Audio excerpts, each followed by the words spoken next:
going to talk to you a little bit about how the sweater is constructed and offer you some tips for working it and also demonstrate how the cables are worked.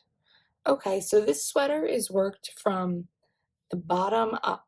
So that means you've already, to reach the point where I'm right now at the yoke, you've already worked your two sleeves separately to the underarm. You've worked the body up into the underarm, and you've joined them all together right around here. And you can see that I have these holes at the armpits where stitches were placed on hold from both the sleeve and the body. And this looks like it blends in a little bit too well here, but that's just like a smooth cotton yarn. So you want to use definitely something smooth there so you can easily get the stitches off of it again. Okay, so you're going to see I have worked several decreases here already along the yoke, and I'm marking them with locking stitch markers. That's just something I like to do, but optional, of course. Okay, so I've already started decreasing, and this gives you a better view of how the raglan lines are set up here. So the decreases on either side of this one central stitch that we're working twisted. So we're knitting that one through the back loop every time we go around. So first I want to give you some pointers for keeping track of where you are in the pattern repeat. So this whole, some hair stuck in here, the whole sweater is an 8 round repeat. So on the sleeves and the body, the difference, we have these other cables, but they also fit into the same 8 round repeat here. So that means that I work rounds 1 through 8, and then I start again at round 1. So I know that on every 3rd round, I'm going to work a bobble, and I'm going to work one of the honeycomb crosses. And on every 7th round, I'm going to cross these 10 stitch cables, and I'm going to cross at the honeycombs again. So one way to keep track of where you are in that, because of course we're all picking up and putting down our knitting, coming back to it, and sometimes it's hard to keep track when you pick the work up again and you look at it and you're like, where am I? So I'm using here a progress keeper, and this is particularly easy in the moss stitch because it's an even number. So I put the progress keeper on the first round of the 8 round repeat. So I can look at it quickly, 1, 2, 3, 4, 5, 6, and now I'm on round 7. So that's easy to kind of see really quickly visually on the moss stitch, and by the time you're decreasing that away, you should have a pretty good handle on it. And then obviously you'd have to move your progress keeper or use any locking stitch marker and move it into the cable, or maybe move it into this space here just to keep track of what round you're on. So that means that now after I work up to 8 rounds, I'm going to unclip that and clip it in again at my next round 1. Okay, but so let's say you forgot to do that, or you just want to double check your work. I'm halfway through this round here, so I'm going to bring you around. This is the front. Here's my right sleeve. I'm going to come around to the back here and just give you some tips on how you can kind of check your work.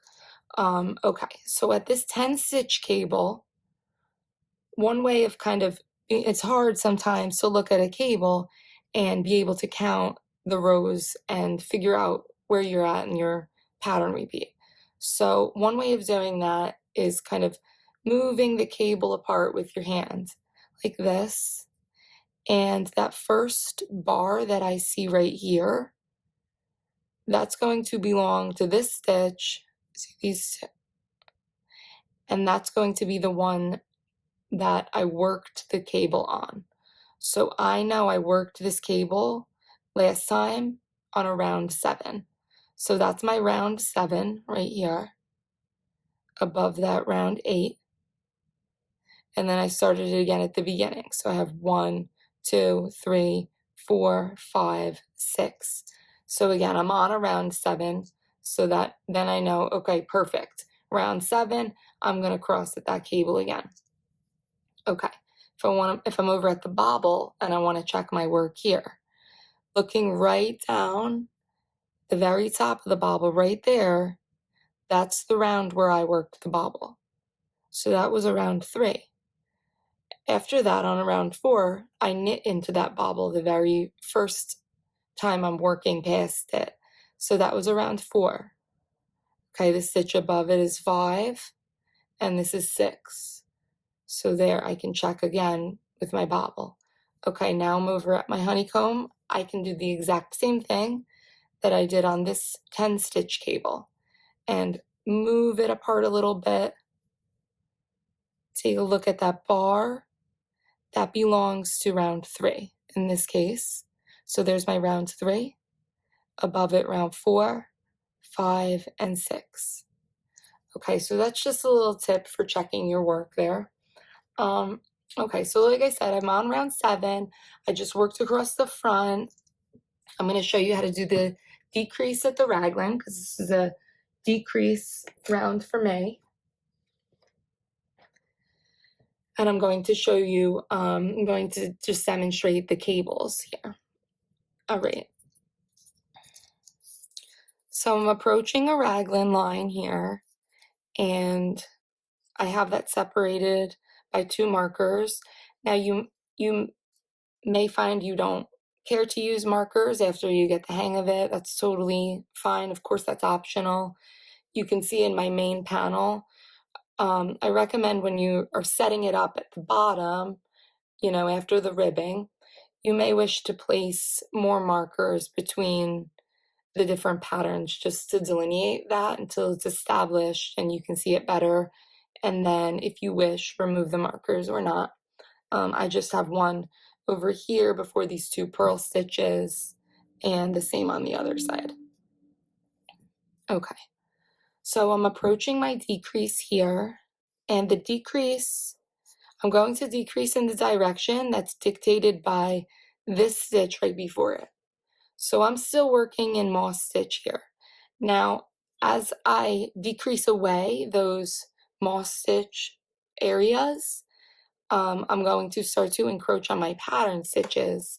And what I'll do when I get to that is I'll decrease as I would continue to normally, and I'll just work these remaining ones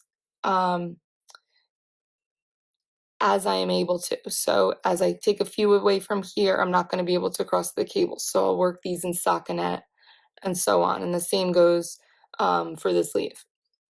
All right. So the last 2 rounds, I worked this in purl. So I'm going to do here, the next stitch this would be knit. So I'm going to work the decrease as a slip, slip, knit.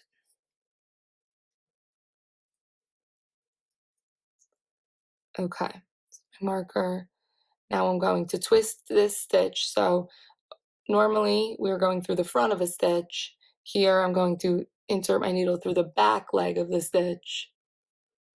And that just gives me that twisted stitch for the raglan line. Okay, so my next marker. On this side, I'm going to be decreasing to the right.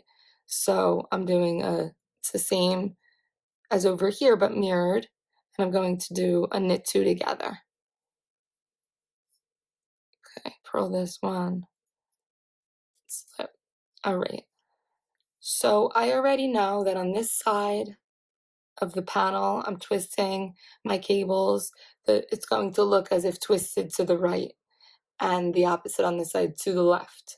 So to make this cable continue to go to the right, I can look down at my work and it reminds me, okay, this side was leaning this way going over. So that means I'm going to want these, not the first 5 stitches, but the second 5 stitches, I'm going to want those in front. So purl these 2.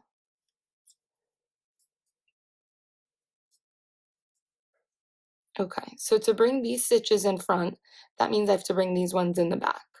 So I'm going to bring my right needle and working yarn to the front before I insert my cable needle.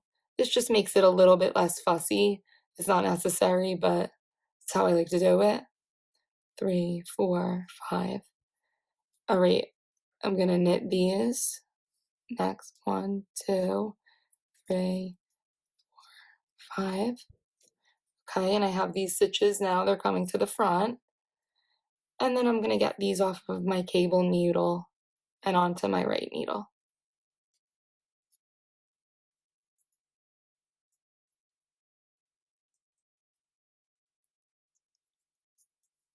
Okay, so I've crossed that cable.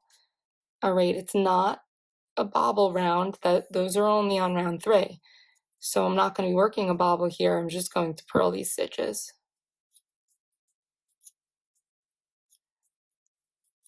Okay, now we're over to the honeycomb. So I'm going to demonstrate 2 ways. There's a lot of different ways to work cables. I'm just going to demonstrate 2 ways. You can work them with the needle, the cable needle that is, or without. And of course, you should just do what you feel comfortable with. I recommend trying both ways and just seeing what you like. Okay, so if you're using a yarn similar to the one that we're using here, this is 100% wool and it's very sticky, and the stitches don't have a tendency to unravel very quickly. They stay together nicely. So this is like a very good candidate for cabling without a cable needle.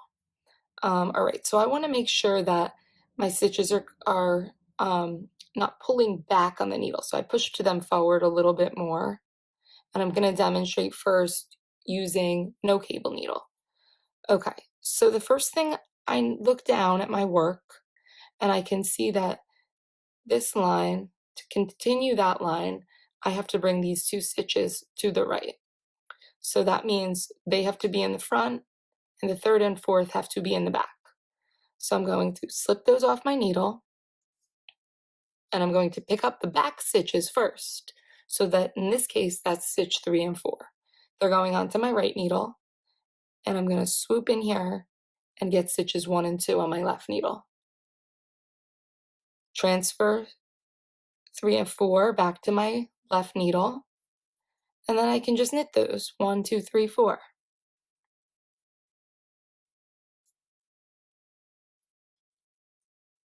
Okay, now this one, okay, to look down at my work, this line must continue, so these must stay in the front. So I'm going to want 1 and 2 to the back, 3 and 4, they're coming to the front. So slipping these 4 off the needle, get those back stitches first, then the front stitches, transfer them back to the left needle so that I can knit them. Okay, they're all ready to go. And open those. 3, 4.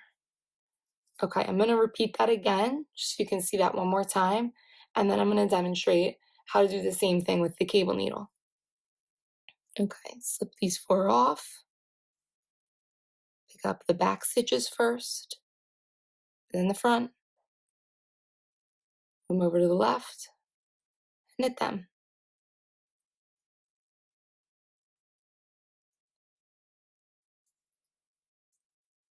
Okay, again, this one. So I see that line. I'm going to want that to keep going to the front. Slip them all off, back, and the front. Move them to the left. Knit all 4. All right. So if you wish to use the cable needle here, again, it's just all personal preference, but definitely give both ways a try. All right, so here I'm going to want stitches 1 and 2 in front, moving to the left. So I'm going to pick those up to my cable needle,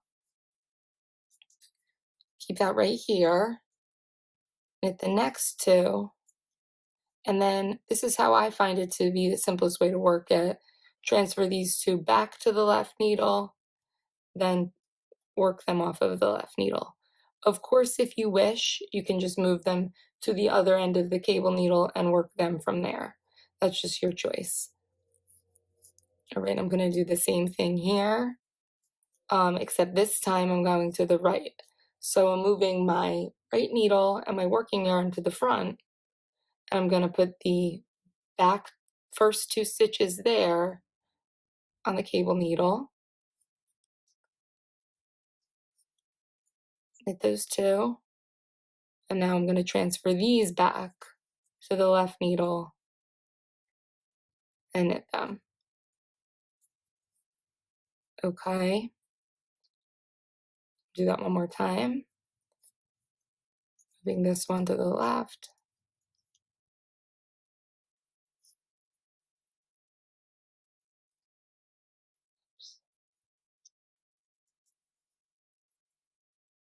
Okay, this one to the right. Transferring these back to the left. Those. Okay, and then I'm just gonna bring you over to see this next 10 stitch cable. Okay, so purl across this column with the bobbles because again, it's around 7. Not working any bobbles again until another round 3. Okay, so I want these. So if I look down at my work to see what I did last time, these first stitches here, the first 5, those are coming to the front so they can twist to the left. So that means I'm going to take them off. All right, I got 5 stitches on my cable needle. Knit the next 5.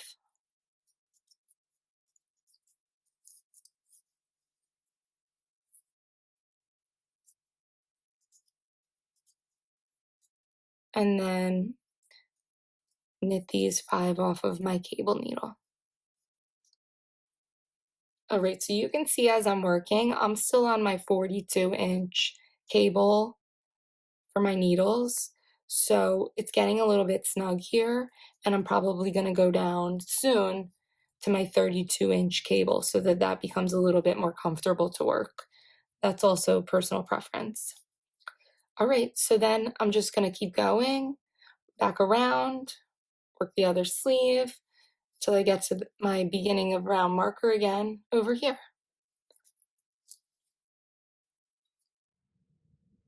I'm going to demonstrate how to work the bobble in this pattern.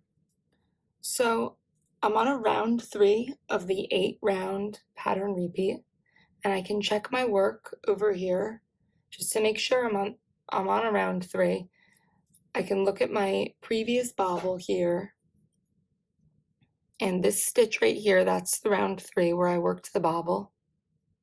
Stitch above is round 4, round 5, 6, 7, 8. Okay. And then I started over again at round 1. That's round 1 and round 2. So here I am again at round 3, ready to work that bobble. So I'm going to purl the first 2 stitches, and the next stitch is where my bobble is going. Okay, so I'm going to insert the needle, right needle, into the stitch, knit, then I'm going to insert the needle through the back of the stitch. Okay, so that's just like that, knitting into the back of the stitch. So I have 2 so far. Do that again in the front of the stitch and again in the back of the stitch. Slip that off the needle. My original stitch is now 4 stitches. Okay, so of course you can turn the work all the way over and you can purl those stitches, but I just want to show you a little shortcut here that of course is optional, but it's pretty handy. Okay, so first I'm going to slip this first stitch. I'm not going to knit it, or purl it. So if I was working from this side, I'd slip it and purl the other 3. Working from the front without turning the work, I'm still going to slip that stitch, and then I'm going to purl backwards these stitches. So insert the left needle into this stitch like this, wrap the yarn, and do that stitch backwards like that. I'm going to repeat that again over here, the next two. Insert, wrap the yarn, put it over and off, and the last stitch. Okay, so I'm inserting the needle, wrapping the yarn. All right, so now I have my 4 stitches back to the left needle. All right, so I'm going to slip this one, first one, and knit these next 3. So I'm keeping this, you saw here, I just want to go back and show you that again. I pulled that snug, okay, because I want my bobble to be nice and tidy. So make sure you're pulling the yarn very nice and snug. Okay, knit these again. And then I'm going to do that backwards purling row again.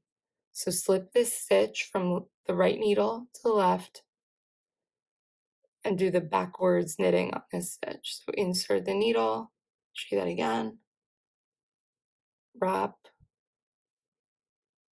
over and off. Again, insert, wrap, over and off. And the last one. Okay, my 4 stitches are back on the left side. All right, last row of this bobble. Oh, see, I split the plies of the yarn here, so I'm just going to make sure I get that right there. Okay. Okay, so pulling that snug slip, knit these 3 stitches. All right, for the last time, I have the 4 stitches on the right needle. Now I'm going to eliminate the extra stitches. So I'm going to take the second stitch on my right needle, slip it over the first and off the needle. Repeat that with the third and the fourth. And that's it. There's my bobble. And don't forget, when you pass this bobble again on round 4, just only on round 4, you're going to want to knit into that stitch instead of purling. On all the other rounds, you'll purl. That's it. Here I'm going to demonstrate how to work a decrease into the cable repeat. So you can see that the pattern repeat has started to diminish on either side. I'm working these stitches in stockinette because they don't fit into the pattern repeat there. Now, but up here, the center 8 stitches, I'm able to continue working the pattern partially there. So what I want to do is cross the stitches before I work the decrease. Now that's pretty straightforward when I approach this left side where there's a slip, slip, knit. But on the right side, I have to work a knit 2 together. So what I'm going to do is the first stitch here, right after the raglan marker, I'm going to slip that from the left needle to the right needle and just leave it there. I haven't worked it. I've just slipped it over to the right needle. Then I'm going to cross my stitches as I normally would. So I'm going to slip those 4 off the needle, pick up the first 2 from the back, and then the third and fourth, put them all on the left-hand needle, okay, and then move this stitch back to my left-hand needle, then work my knit 2 together. Oops. Okay. So I have my knit 2 together right there, and I can work the other 3 stitches that were crossed. Okay. And then over here, I'm going to do the same thing for the slip, slip, knit. I can take those stitches off the needle and cross them first, rearranging them to my left-hand needle. Knit the first 3, and then work my slip, slip, knit. Have my decrease. And the same principle can be applied to the 10 stitch cable as well. All right, now I'm going to demonstrate how to shape the neckline. So basically what we're doing here is we're going to make the back of the neck higher than the front of the neckline. And the reason for that is if you've ever worn a t-shirt or a sweater that rides up on your neck, that's really uncomfortable. And we don't want that, of course. So don't overcomplicate this. It's actually very simple. We want to keep symmetry here, and we don't want to disrupt our cable patterns. So here's what we're going to do. All right, I'm going to break my yarn. Okay, now I'm at the beginning of the round here. The first thing that I'm going to do is I'm going to slip all these stitches up to the honeycomb onto my right needle. So I'm not working them, I'm just slipping them from left needle to right needle. Purlwise, of course.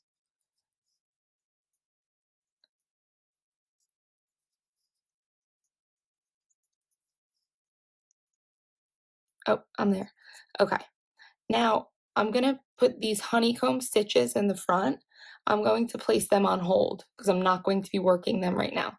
So you can do that on a stitch holder, a scrap yarn. I'm going to use a spare needle. It doesn't really matter what size it is. Like, don't go up a size, but as long as they stay on there, it's fine. Having it on a spare needle is a little bit better than putting it on scrap yarn because you'll just see that it's easier. You can knit right off of it. So now I'm going to slip all of those honeycomb stitches onto this spare needle. Keep my other needle over there. I don't want to lose those stitches.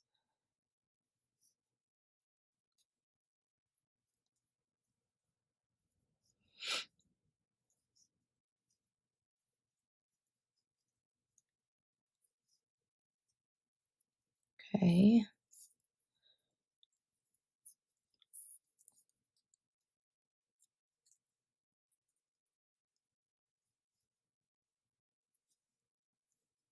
All right.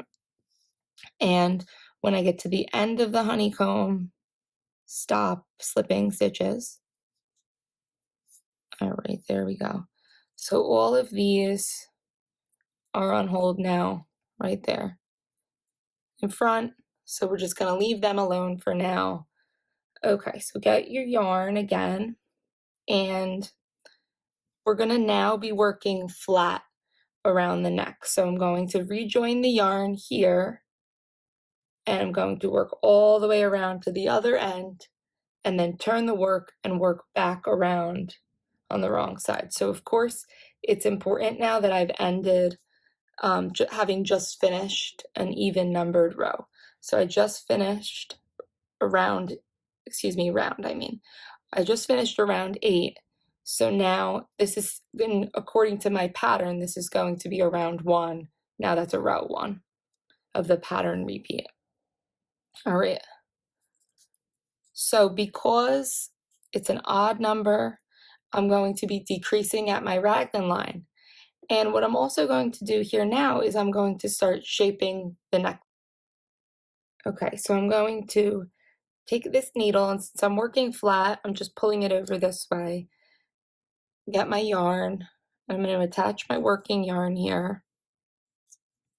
And now this first stitch is going to be a selvage stitch. So I'm just going to knit that on every right side row and purl it on the wrong side row. All right. And since I also want to begin shaping the neckline, I want to be working decreases on this side and this side, in addition to the already established raglan decreases. Okay, so I'm knitting this to create that selvage stitch there. And then I'm going to purl 2 together these next 2 stitches. Sticking that in to get it out of the way. Okay, and it's a round 1 / now it's row 1 of the pattern repeat. So I know that I'm just going through and working the stitches how they're presented.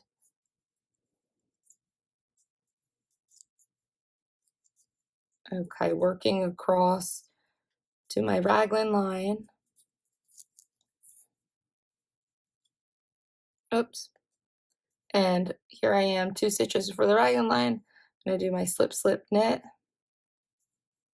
the marker, knit through the back of that raglan stitch, and then I knit 2 together. Okay, so this rest of this row, I'm going to continue on as I've already established it. Okay, so I'm coming to the other side of the neckline, on the right-hand side as I'm looking at it, but it would be the left side of the neckline, as you were wearing it.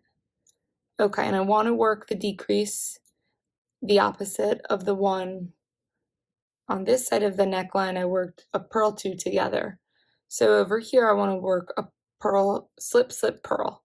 So that's worked as follows: slip, knitwise, slip, knitwise, transfer the stitches back to the left needle, and then insert your needle from the back to the front like this, and purl them. And then I'm knitting this last one for a selvage stitch. Okay, so that's now row 1. Okay, so I'm going to turn the work. I'm going to work the stitches as they're presented. So this one, just to get you started here, that I'm keeping in selvage. So this one I will purl. I had to correct what I said there. These 3 I'm going to knit.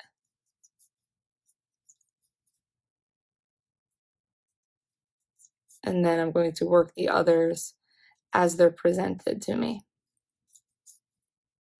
Because this, I would be thinking of this as a round 2, row 2 of the pattern repeat. So that means I'm not really doing anything special there. And okay, I want to make sure that I'm twisting this stitch.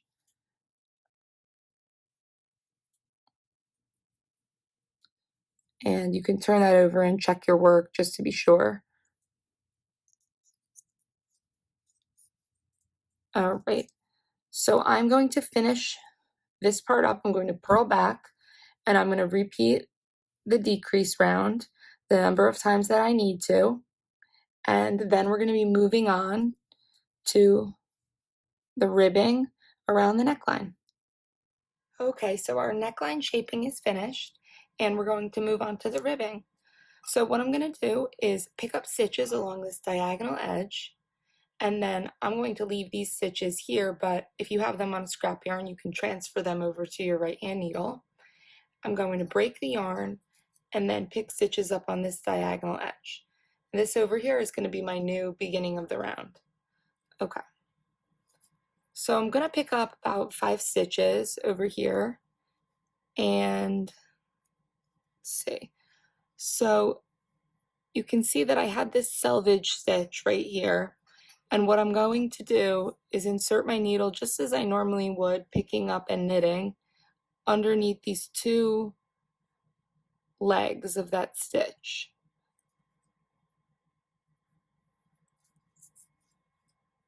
All right, so here's my first one. And so I'm looking for this space right here. It's just behind the 2 legs of that stitch. So I'm gonna skip that next space. 3. All right, so I'm looking here, and picking up and knitting stitches, it's really not an exact science when it comes to how the stitches look.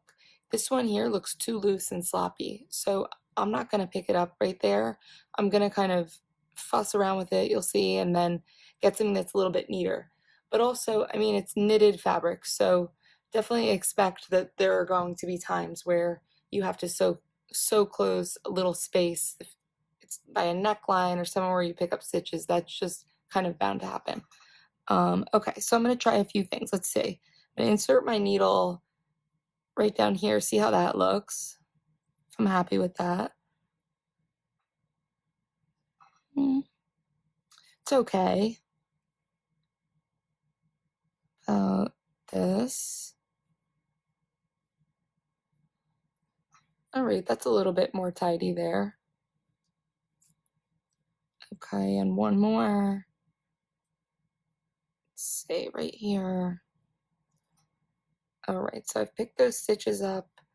Yeah, that's like a little bit of a space there, so it doesn't bother me that much. If I want to, after I'm done blocking it, I can kind of sew it closed a little bit, but I think it's gonna look okay. All right, so I'm gonna break the yarn here. Definitely leave yourself like enough of a tail that you can weave that in. And then if you, again, like transfer these over if they're not on a spare needle.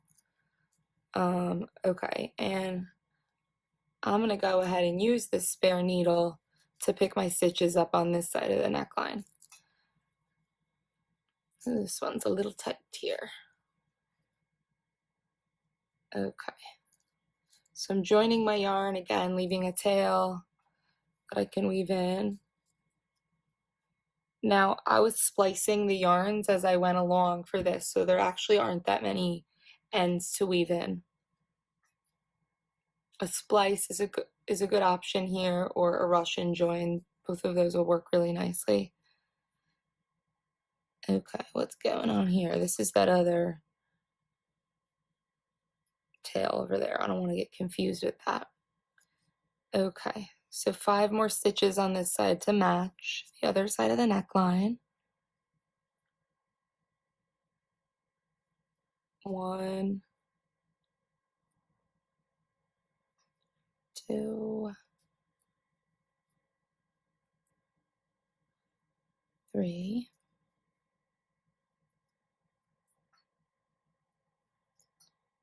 4, and 5. Okay.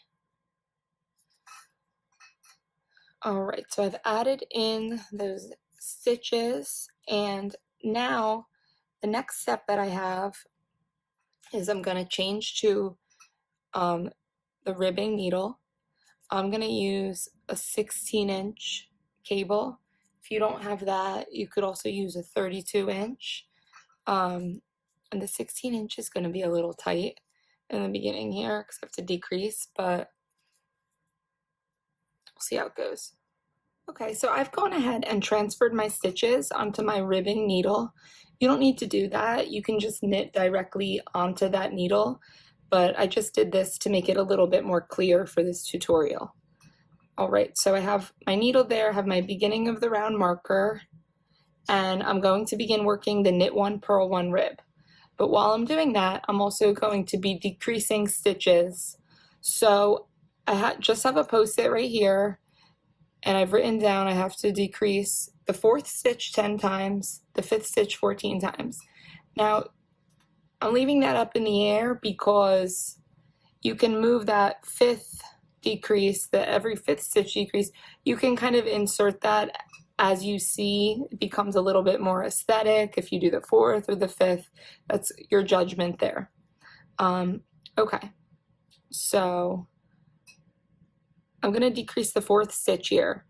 So that means that the 3rd and 4th, I'm going to work them together, depending on if it's a knit or a purl, knit 2 together or purl 2 together. All right, I'm starting with 1, 2, and then I'm going to knit those 2 together. And then I'm just going to give myself a tally mark so I can keep track of my decreases over here. 1, 2, then I'm going to purl those 2 together. Yeah, 4. Myself another tally mark. Okay, that was a purl, so I'm going to knit 1, 2, 3, and 4. All right, and I'm just going to go all the way around the neckline, making sure that I've worked all of those decreases. Then after I do that, I'm going to keep working the neckline to my desired length, and I'll come back here and show you the next step. Now I'm going to demonstrate how to finish off your neckline. Okay, so I've worked the ribbing, and I've bound off all the stitches along this edge, and I've broken the yarn with about an 18-inch tail and threaded it onto a tapestry needle. All right, so what we're doing here is you're folding the neckband to the inside of the work and stitching it down along the base of the ribbing. All right, so I can use this to kind of like aesthetically line it up, follow down to the bottom of that stitch, and grab onto something down here. So find something around the bottom of the ribbing, but I definitely recommend after you're stitching, periodically turn your work to the right side just to make sure that you're not distorting any of the stitches with sewing the neckband down. Okay, so I'm going to grab on down here, and then I don't need to get every single stitch, like as if I was sewing down live stitches, I would need to get every stitch, but we're doing this a little differently with the bound off edge because this was worked from the bottom up and no stitches were bound off here. We just worked it all the way to the end of the ribbing. And so we're using this bound off edge to add a little bit of stability in the neckline here. Okay, so I have my stitch down here, and I'm gonna get this next one right up here and pull that through. Now you wanna pull it through snug, but also check your tension. You wanna make sure that you're still gonna be able to fit this sweater over your neck. So check as you're going, make sure you still have some stretch in there. All right. So I'm just kind of like following along every couple of stitches. So I'm gonna pick this one up. Oops, I'm coming back. I wanna follow here, the bottom of that purl column. Here we go. Okay, this one looks good here, but I'm gonna turn it over to the other side just to make sure. Okay. And this doesn't really have to be super precise. You just wanna make sure that it looks nice and clean because, of course, we want the insides of our sweaters to look nice and neat too. Okay, so I'm getting a little bit here and sewing through the top of the ribbing there. Okay, there you go, pull that a little more snug. So you could see that that's just going to stitch that down, make a nice clean line there. Okay, I'm gonna do a couple more.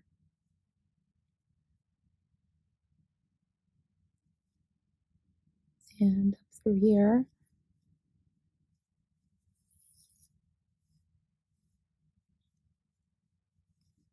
Okay, beautiful.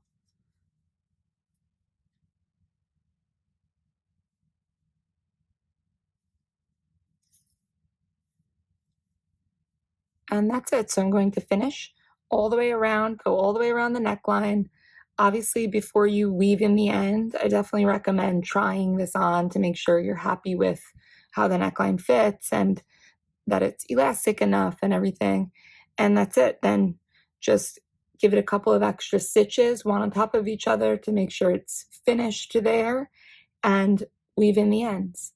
I'm going to demonstrate how to close the underarm by grafting together the stitches using Kitchener stitch. All right, so I've gone ahead and at the underarm, I've taken the stitches off of their scrap yarn and I've placed them onto either end of a circular needle. You can do that, you can use 2 straight needles or 2 DPNs would also be a great choice here. And I have a bluntish tapestry needle and I've threaded about 18 to 24 inches of yarn on that. Now, some people might wish to use like a scrap piece of tail that's hanging out inside the underarm, but as rebellious as I am, Elizabeth Zimmerman says never to do that, so I can't go against what she says, at least in this context. Okay, so I have my needle here, my tapestry needle, and I'm going to start with this needle on the bottom, and I'm going to thread my tapestry needle downward like this as if I was purling, All right, and I want to pull this and leave 6 to 8 inches or so on this side so that when I weave that in, I can also sew up any little holes that might be at the corners on either side. All right, so I've inserted that as if to purl, and now I'm going to go to the top needle and insert my tapestry needle as if to knit. Pull that through snug, but remember this is loose over here, so don't pull it all the way through. Okay, back to my front needle. I'm going in the first stitch as if to knit,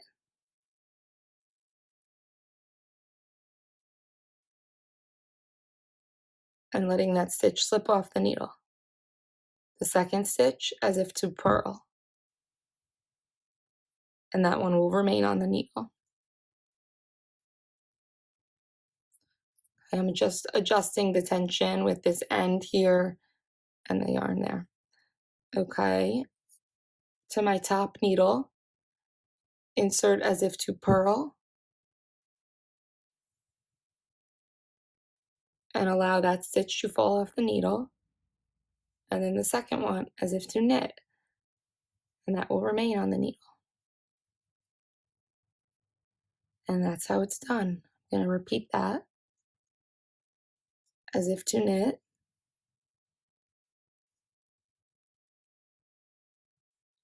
off the needle, as if to purl, stays on the needle. Top, purlwise, and off, knitwise, it stays on. Keep going until you get to the end.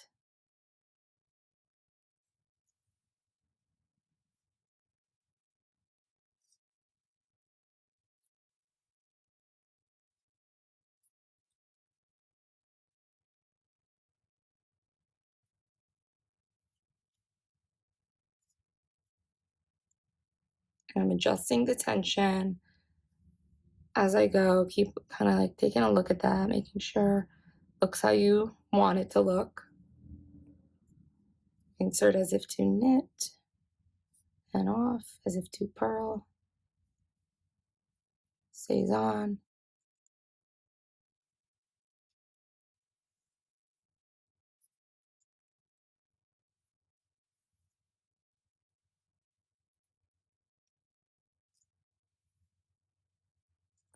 And then when I just get to the end, the last stitches, I just work that partially as I'm able to and pull the tail through the end. The last stitch, that is.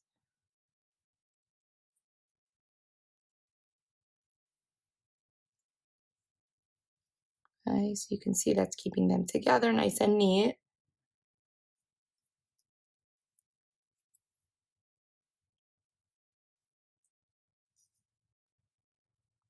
Shift to purl. That one stays on the needle, the last stitch. Okay, I'm back to the top for these last two. Purl, knit, and then I'm going to go as if to knit, and off, as if to purl, and off. And that's it. So I can use my two ends to close these little holes here. So these ends in here. And you can do that either from the right side of the work, sort of as if working a little bit of a mattress stitch, or you can turn it to the wrong side and stitch them together. I'm going to demonstrate weaving in ends. So what you'll need is a needle and scissors. So I have here a tapestry needle. You can use that if that's what you have, but my favorite kind of needle for weaving in ends is this. It's a chenille number 18 needle. So you can see that it has a large eye for threading the yarn into, and it has a very sharp, pointy tip. So I'm on the wrong side, which means that the sweater is inside out, and I'm going to start just by threading this onto the needle. Okay. So what I want to do when I'm weaving in an end is I want to kind of bury it in there so that it's not going to come out later, obviously. Um, so I want to pierce through the yarn, and I'm going to work in kind of a zigzag, piercing through the yarn as I go. Okay. So you can see that I'm not going under that whole stitch. My needle's really sharp, so I'm going to pierce through the stitch. So I'm catching like a little bit of few of the ply and not the entire stitch there.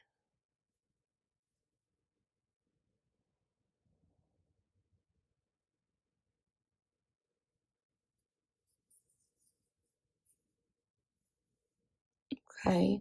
And it's a good idea, especially if you're a beginner, to turn and check your work just to kind of see what it looks like on the right side to make sure you didn't go through too far. Okay, and I'm going to start to head now in this direction, piercing the yarn with my needle.